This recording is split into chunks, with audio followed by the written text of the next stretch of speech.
There we go. Hello, ladies and gentlemen. Rick Weaver and Blake Duckworth here.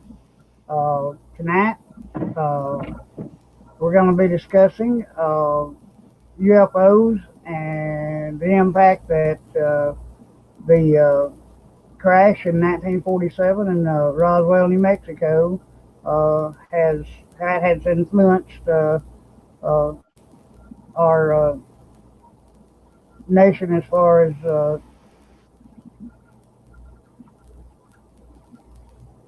being able to farther our research into new aircrafts. All the technology we've got. We've been to the moon. We've sent a rover to Mars. Um, you know, the technology that we've gained since 1947 is astounding. And here's Blake to talk about it. Go ahead, Blake. How's it going tonight, guys? So, yeah, like Ricky was saying, we're going to talk a little bit about mainly the Roswell, New Mexico crash.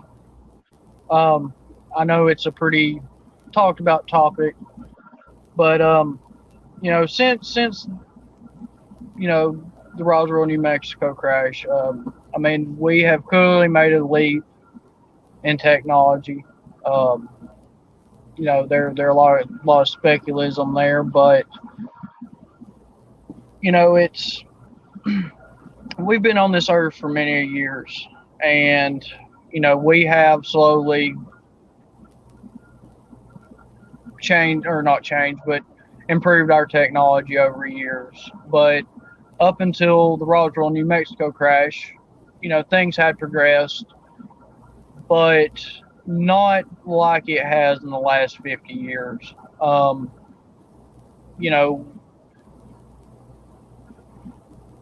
that's where the conspiracy, I guess, comes in. Is did we just do that ourselves, or were we given some form of blueprint, I guess you would say, an idea of this technology?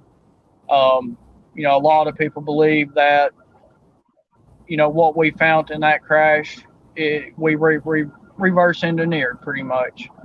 A lot with a lot of our aircraft also. um,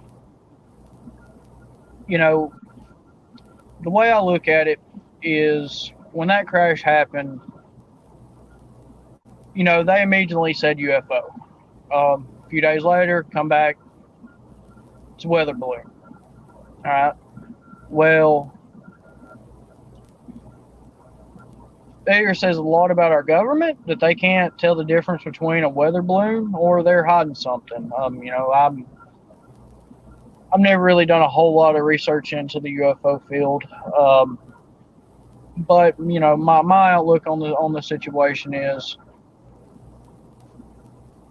that either it's coincidentally that after that crash, far as technology wise, our lives completely changed, for the good and bad, and for the good and bad.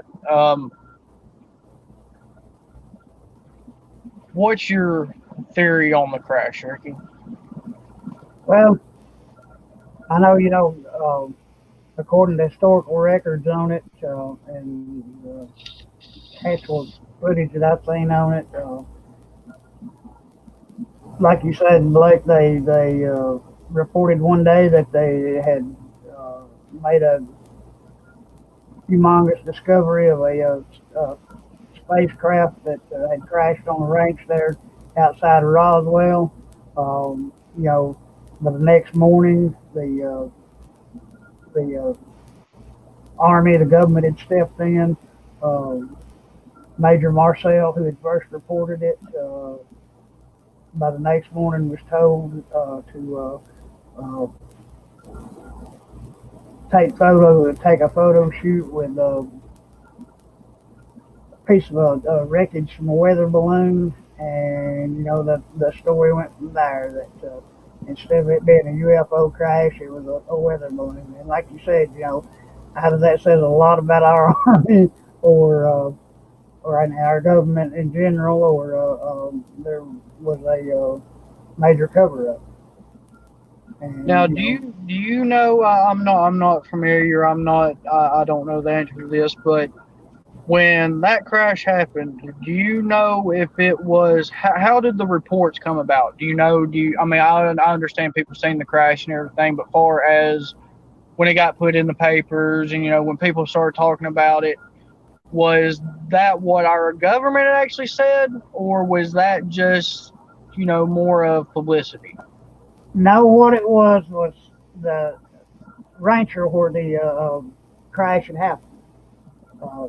As far as the best knowledge that I've gathered on it, he he actually came into Roswell and said something to a radio producer uh, about having this strange stuff that was scattered all over the upper end of his uh, range, and he didn't really know what it was. So they hooked him up with Major Marcel, who went back out to the crash site with him and surveyed the area. And he called his superiors and told his superiors what he had found. And then, yes, they announced that a spacecraft had crashed. And then by the next morning, everything at the ranch had, for the next 3 days, uh, the, the ranch was completely sealed off where couldn't nobody get in or out except the Army personnel. And all the wreckage debris was removed and sent to what is now Area 51.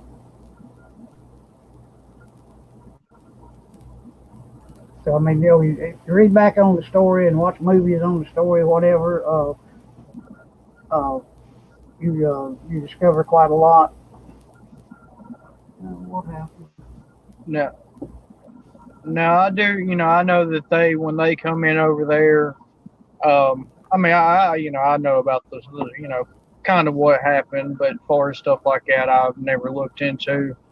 I know when the government come in over there to the ranch, they picked that place apart, making sure they had every single piece of debris from that crash out of there. And why would they go through that much trouble? And why, if it was a weather balloon, first of all, they're not going to be that much debris. Right. I But mean, why would it have taken them 3 days to cart up all the debris? yeah, I mean, why are you going to pick over an area with a fine tooth comb, trying to make sure there no evidence of whatever was there? That's exactly it. You know, like I said, from what I read and what I've read and studied on the subject, the the coroner there in the town of Roswell, he was called and asked about five caskets, and but they were children's caskets, and he told them that I think yeah that he had them in stock and he could deliver them to the base. Uh, well, then they asked him if they could actually be sealed. So he really didn't know what to make of that. And anyway, he loads the caskets up and goes to the base. And when he gets on base, uh, these army guys come out and remove the caskets from the hearse, and he's escorted out of there. He's not even allowed to be on base whatsoever. Uh, his the lady that he was dating, she was a nurse there on base, and she was basically told by the army and by the men in black that if she ever uttered a word of what she had actually saw there that night uh, while in the operating room and all, that basically she'd be gone. So where does that come from? yeah, Now, are they any? Nobody has ever talked about what the. I mean, did anybody see the bodies? I mean, do you know if? I mean, did she see? Did she actually see the bodies, or or she? I mean, of course, couldn't speak about that. But I mean, have they ever been speculation or? Well, from what I've read on the subject, she actually was in the operating room when they were doing surgery on one of the creatures, and uh, whether it lived or died, that they never told. So it's still speculation on that. Whether was actually able to keep one of them alive, and And nobody really knows. Like, you hear different types of reports of what they, some people see what they call grays. I mean, do you know any details about what she had seen, or she? I mean, none of that was ever released. I'm assuming, but well, this was like an article that was wrote like 50 years after all this actually went down. So, uh, you know, but from what I read, she uh, she was actually there in the operating room that night, and then uh,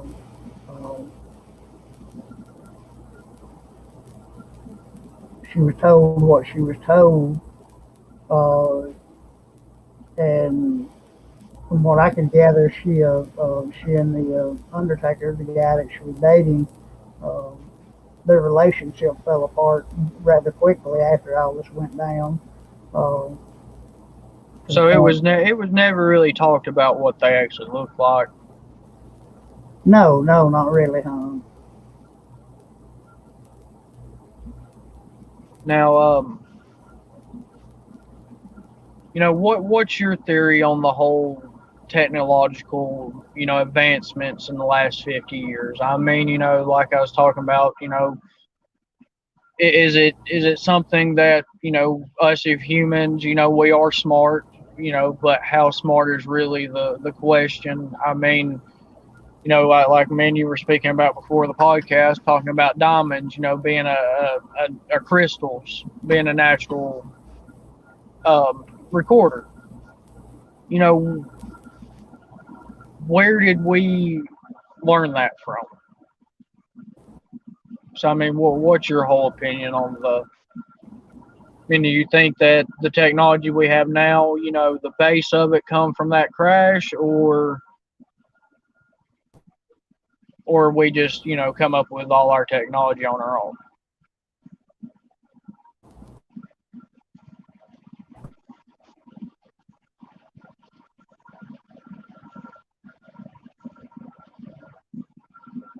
You're froze, Ricky.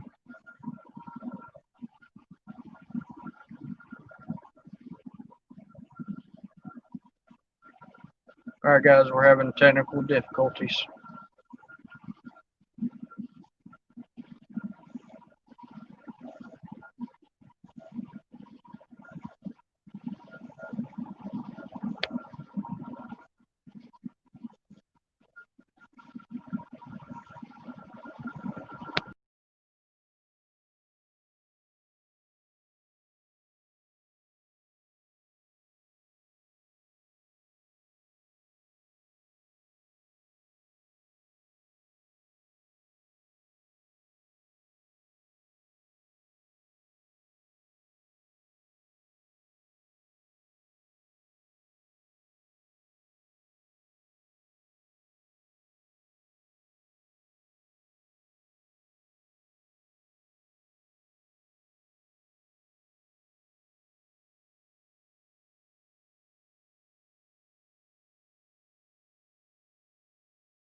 Hey man, what happened?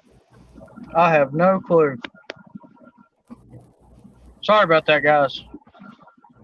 Yeah, folks, sorry. We're sitting here talking about UFOs, and all of a sudden, Ricky just disappears on me. You enjoyed that one, Men in didn't you, Black Blake? done come got him. Hey, I thought they got both of us there for a minute. So what's your opinion on the technology I was just talking about? Do you think we created it on our own, or did we have help somewhere? Well, as you and I were discussing earlier, in the 1940s, of course, and this is in the history books. In the 1940s, we brought scientists from Germany over here and brought them to America, and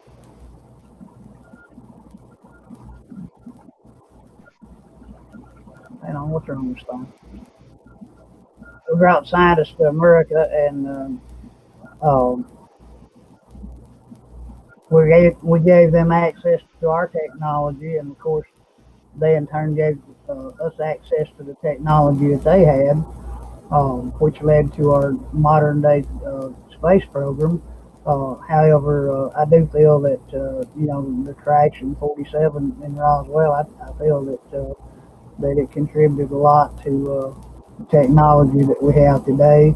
Even though our government, even to this day, won't admit it, for reasons of national security, as they always say. But that's neither this or here or there.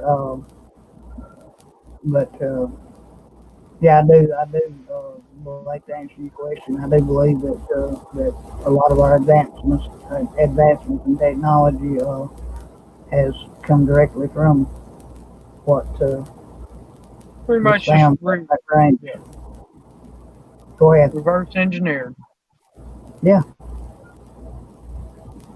I really You do. know, goes back to we took what we found in that crash and the concept of it, and that's how I'm a firm believer that we come up with the idea of motherboards and all your far as your circuit boards and everything like that. I mean, I think that's where that technology came from.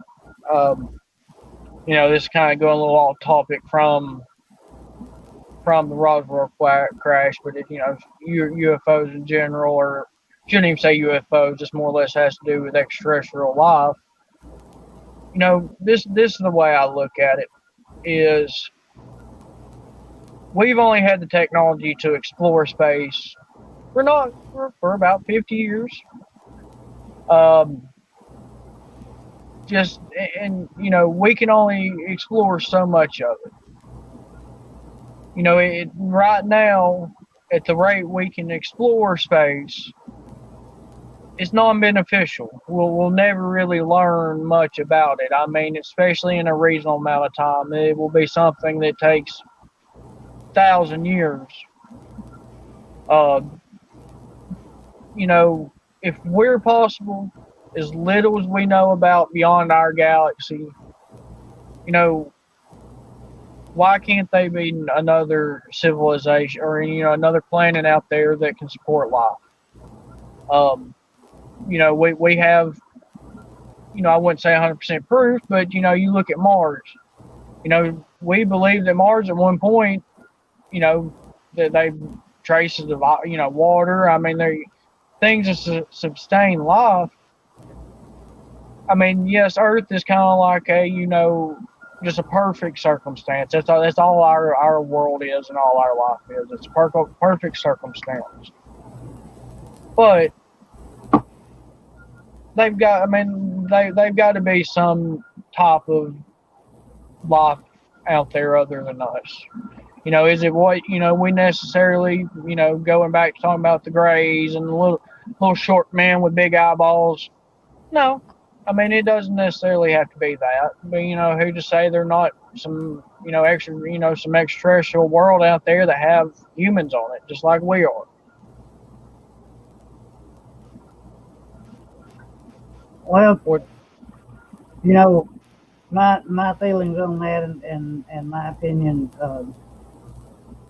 since I was a child, is that people who don't believe that there's something else that exists in this universe or in the universes that on beyond ours. Uh, you know, I really can't see why they wouldn't.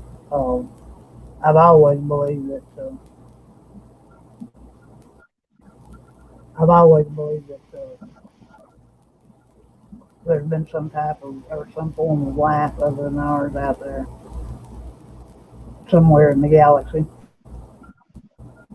There's got to be. I mean, not going too much into that, far as a religious standpoint, because I am a firm believer in God and a higher power and everything. As far as the religious standpoint goes, because you go a little too deep into that subject, and then you're crossing into something else. But just I can't be that closed minded and just say that it's not possible. I mean, if we're possible, one of the most, you know, out of any creature on this earth, any animal, how did we become who we are? Like I said, don't want to go into too much of that, but was it evolution? Was it you know were we put here, or are we extraterrestrial? That's not too far fetched, really. I mean, if you go, I mean, I guess it is a little far fetched, but you know, Well, no, what do not you, really. You go back to ancient Egypt. When they built. let's not to interrupt you, but let's talk about the Mayans. There that is they were human. They were on this earth at one point. They disappeared. Very advanced advanced uh, what am I looking for? Civilization. Um, Kind of just goes with what we were just talking about. Did they come from somewhere else? Were they extraterrestrial that were sent here for whatever reason?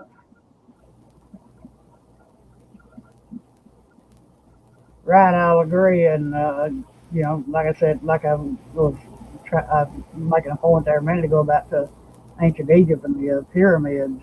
Even the Mayans, the Inca, they built pyramids, and these were not little stones. They built these things out of. You were looking at like 10, 20, 30 ton blocks of stone. And they say that these things were built with block and tackle. Well, you know, um, I don't really know how the ancient Egypt worked, but with the workforce that a lot of us have got around here, hey man, it took 1,000 years to build one pyramid. So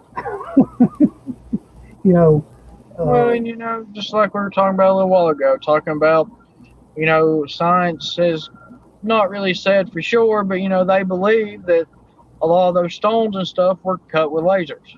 I mean, that they've already said that right, it'd be just hard a for us precise to cut on them, right? replicate some of these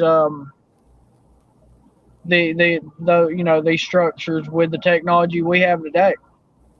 How precise the cuts are and everything. And how with no advanced technology, then how was it done?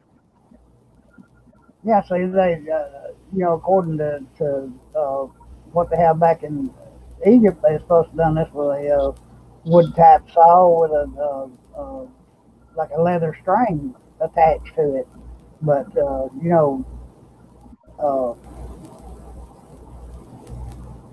take a long time to cut a 30-ton block into with a stick and string. I mean, that's my opinion, but I feel that this earth has been visited uh, by other beings. As far back as history goes. And I think that a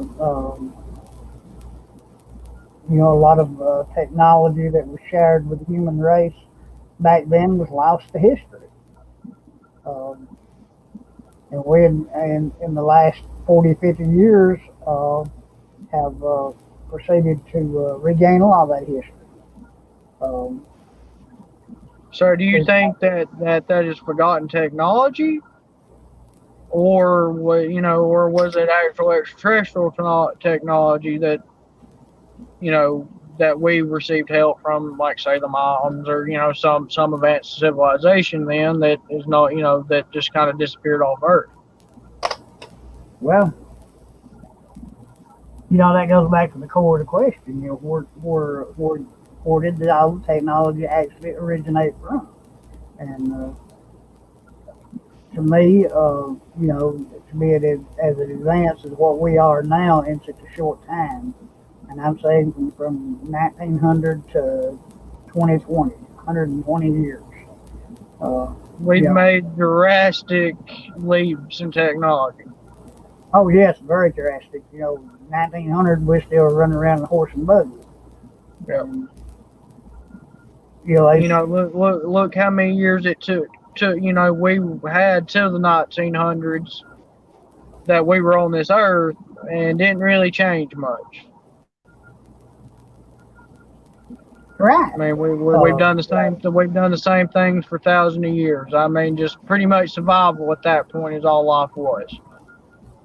Now it's luxury. Now we have things to, we had things to enjoy then, of course, outdoors and everything. But you know, life now is nothing what it used to be. I don't You know. maintain you maintain in life now. Then you survive. That goes back to I grew up on a farm, Spring Place, Georgia, back in the late 50s, early 60s, and uh, as a child living on the farm, that's all you knew. That's the only life you knew, and uh, of course you got by. That was basically it. You survived from one day to the next on what your family was able to provide for you. So yeah, I know how the hard times went, and and I know how easy a lot of us have got at this day and time. Even goes back to indoor plumbing, washing machines, dryers, all our modern conveniences that we have in our homes today. We all take it for granted now. Yeah. And just all it took was that advancement in technology. I Yeah. mean that whatever leap happened, we we we we evolved in a short, a very a pretty short amount of time Oh to yeah, and like I said, in the scheme of things, yeah, we've evolved greatly over the last 50, 60 years uh, as far as technology is concerned. Um, Well, just not only that, just who we have become as humans. The human race is completely different than what it was. Not only technology wise, I mean, whatever happened has changed humanity greatly. I mean, and not in a good way. I mean, no, people that goes to having people that I've talked to a lot of them lately that say, older people such as myself, they say that they miss the days of Leave It to Beaver, they call it. Your father knows best, which you probably don't know either one of those programs, but old programs from the late 1950s, early 60s, and even like Mayberry, Andy Griffin, those type shows. Those depicted, the type of America that our fathers and mothers grew up in, and uh, those are times that are gone and uh, forgotten that we never will have back. They took God out of the church. They took God out of schools. They took they're replacing. They want to tear down all of our statues. But this is a subject that we're really not getting into. We'll get into it on a later program. But back to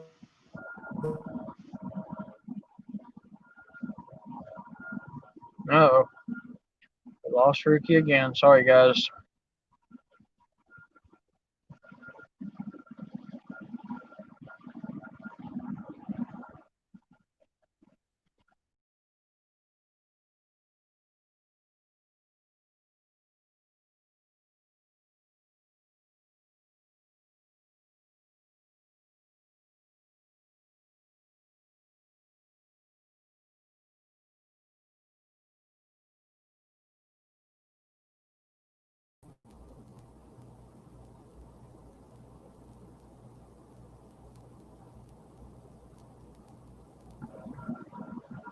All right, we're gonna talk. We're gonna quit about UFOs, Ricky.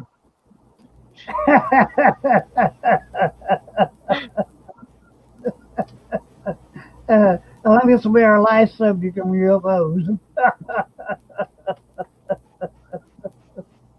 Uh, maybe the guy we talked to from New York here a few weeks ago, maybe he was right when it comes to About UFOs. yeah, they Yeah. really don't care about Bigfoot anymore. It's just UFOs. So maybe that's the target tonight. I Who knows? seen seen some crazy stuff so far. So Yeah, believe me. yeah, But we may now, want to be careful. We may want to be careful on the UFO subject. yeah, whatever. But now going back to my childhood, I can remember back when I was a kid living up on 225 after we moved off the farm, and God, this was 1968. We lived about maybe 6 8 miles from the foot of Fort Mountain, and back back then on Friday nights, and this was every Friday night for maybe 3 years, I know. But now this what strikes me strange about all this is now that I'm grown, or now that I'm an adult, is the fact that during the time that we were seeing what we were seeing on Friday nights, they were actually doing the blasting there in the mountain, uh, right there at the foot of Chatsworth, at the old talc mill. But every Friday night, for like I said, for 3 years, I know, we would actually see this thing come up off the peak of Fort Mountain, right about where the Fort Mountain frontier land's at now, or used to be at. But this thing would come up and would go up and would hover maybe, I don't know, looks like 10, 15,000 feet, and then it would just, man, like snapping your finger, it was gone. So Is that your only? Is that your only ever unidentified flying object encounter?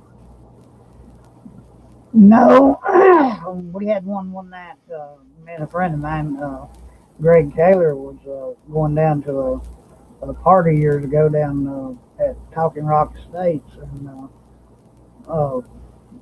we were going down near 411 and got there just on top of the hill before you get to Ralston's Corner, going south on 411, and there was this light. I mean, it just lit up all of a sudden as we topped the hill. This big light way up in the sky come on, and it looks like it looked like a big moon or something that was lit up, you know, 3 times what it should have been, and it came on and was just bright like that, just brilliant for maybe, I don't know, a minute, and then it just bam, it's like somebody shut the light off. Boom, it's gone. Somebody flipped light switch. Uh, that was one higher raising encounter. And then my brother Doyle and his wife Brenda told it about an encounter they had back in, must have been the early 80s, going over 282 there off 0411 going toward LJ. They topped out on the mountain up there, and just as they topped out on the mountain, just this side of Harris Branch turn off, there was They said just a big light come down out of the sky above them, and it just lit the whole area up where they was at, and their cars actually quit running. Um, the cars just died on them, and this thing hovered above them. They said for maybe 2 minutes, and they were like 7 or 8 cars behind them, and the same thing with those uh, people. All the vehicles died on them.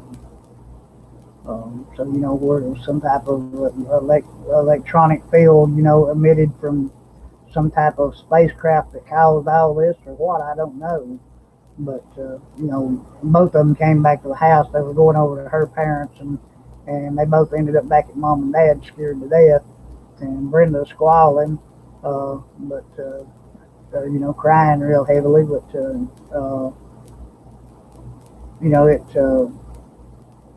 it was just something that took place, happened to them, and you know, neither of them could explain it.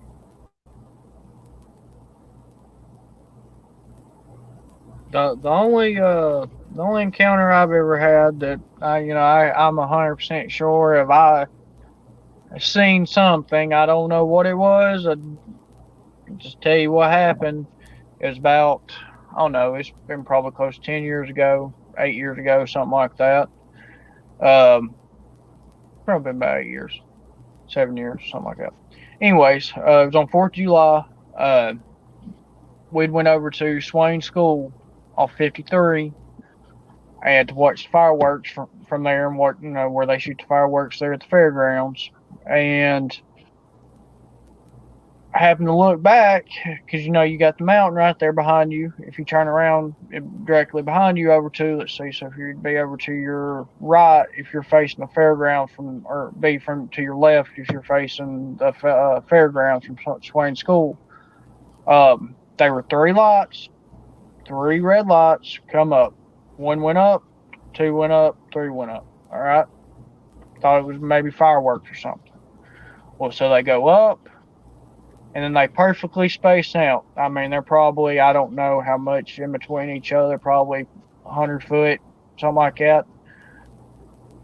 Just glowing red balls a lot. Probably about, I don't know, 700 foot to 1,000 foot. They come right over top of us. No sound, no nothing. And they just follow each other and to the point, couldn't see them. I don't know what they were. I have no clue. I know it wasn't a firework because fireworks don't do that. Right. Wasn't a flare.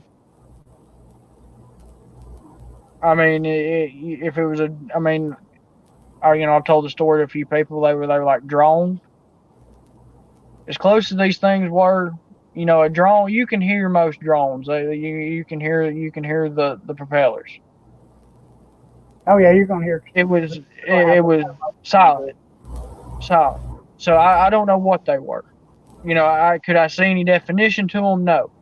Did they look like a spaceship? No, I couldn't see nothing other than the red ball light, and it happened right at dark. It just had got dark. They were getting ready to shoot fireworks off, and that's what happened.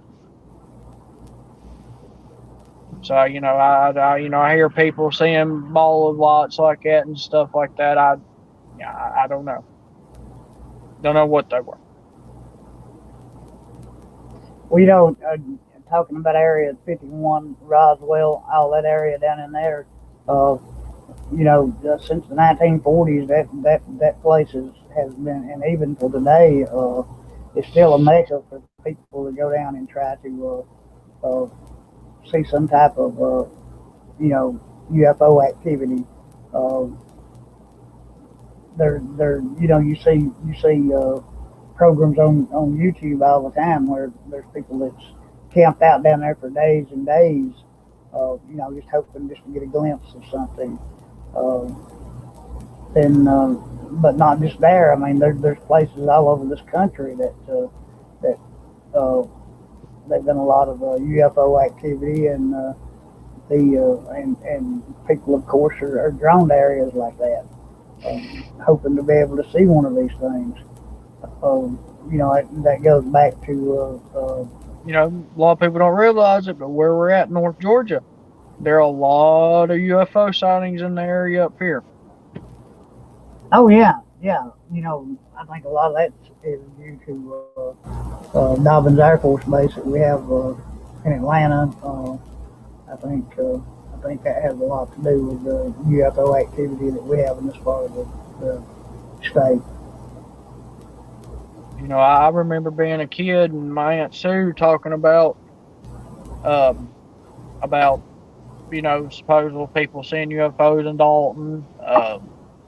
I can't remember, details of any of the stories. I know my Uncle Monty, he had an encounter when he was younger. They had something come down in their yard from what he told me. I can't, like I said, I don't remember the stories to any details really, but there it's something that does happen a lot. And it's I don't know if it's one of those things that Well, it's kind of it like goes Bigfoot back. and everything It goes else. I don't know if people just don't talk about it sometimes. I mean, or going back. back to UFO. I think the subject is a little bit more protected by our government. You know,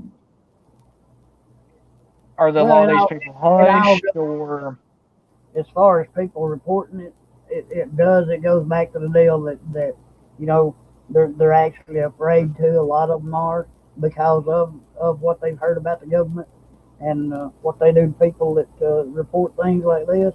But then a lot of it goes back to just like the Sasquatch research that we do. It goes back to the stigma that's associated with it. You know, you go out here in general public and you tell somebody, "Hey man, I saw a UFO last night," and they're gonna be calling somebody with a straitjacket to come get you. I mean, And look at all our presidents. Look at all the famous people in history that have seen UFOs. right,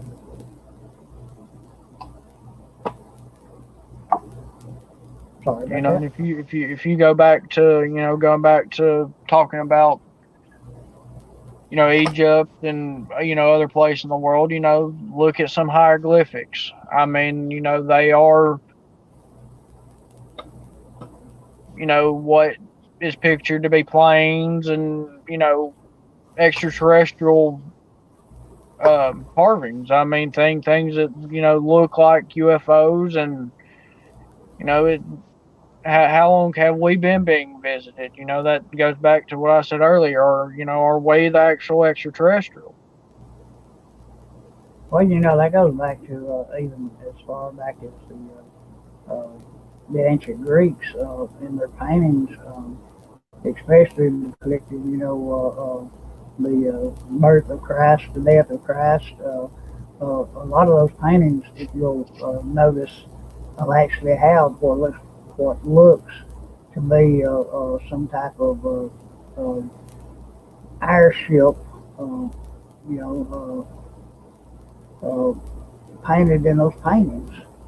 Um, Even the painting, I can't remember who done the painting, but you ascended up into heaven. Well, even in that painting, it had uh, the angels on the clouds, and then in the background where the angels was at, it showed like some type of airship, some type of aircraft, uh, with a beam of light going down to where Jesus was at. So, you know, who knows? I know what you're trying to say without going into too much there, because I mean that's when, like I said, this subject kind of gets a little touchy. Right?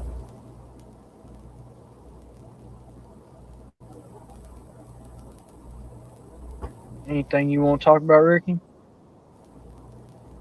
Oh well, we've discussed the subject of UFOs right now about as far. Yeah, this might be our last one. I think I'll stick with Sasquatch. Sasquatch and paranormal. Yeah, I know a lot more about those two subjects. Hey, it was just something to talk about. Oh yeah, More or less, just one of these nonchalant podcast, I guess. Right. Folks, I do promise you that I am going to start lining up guests for our show, so just bear with us, please. Uh, Yeah, we've just been a little bored here lately. and I'm going to ask everyone that if you like our podcast, if you watch it tonight, if it's something you've seen tonight, something you'll see in the future, please go to the subscribe button, hit it, and hit that like button. You got Short. you put your email up. Oh yeah, If any of you guys have any encounters whatsoever, non-biased here, whatever, Bigfoot, Sasquatch, paranormal, any cryptics, dogman, even UFOs, please send us please send us please send us your encounters. If you'd love to come on, if you'd like to come on the show, by all means, we'd be happy to have you. If you do not want to come on the show, please, by all means, we still want to hear your encounters. If you want to remain anonymous, or if you just want us to talk about our encounters, give us something to talk about instead of us randomly rambling at each other. Anything else you want to say, Ricky? that's about it, brother. I hope everybody enjoyed this. Like Blake said, a little rambling on These are tonight. just fun. These are just fun podcasts. There Yeah, are no seriousness to these whatsoever. we do get serious every now and then, but tonight wasn't one of those nights. But no, in all reality, folks, please, like I always say, if you encounter one of these creatures out in the woods, if you encounter anything out of the ordinary, whether it be from Bigfoot, whether it be ghost, whether it be uh, a beam of light coming down out of the sky, uh, if you don't know what it is, uh, you know, don't take it on yourself to play He-Man and go and try to find out. Just back out of there, save yourself a lot of trouble, back out, and let them have it. Good night, folks. Blake, anything else, buddy? No, brother. You guys have a good evening, and thank Good you guys evening. for watching. Good And evening, we do everybody. apologize for the randomness sometimes. Good evening, everybody. We appreciate you watching. Again, subscribe button, please. Catch you on the flip side. Hey, Have a good Blake, night, guys. hang on a minute before you get off, Blake. Okay.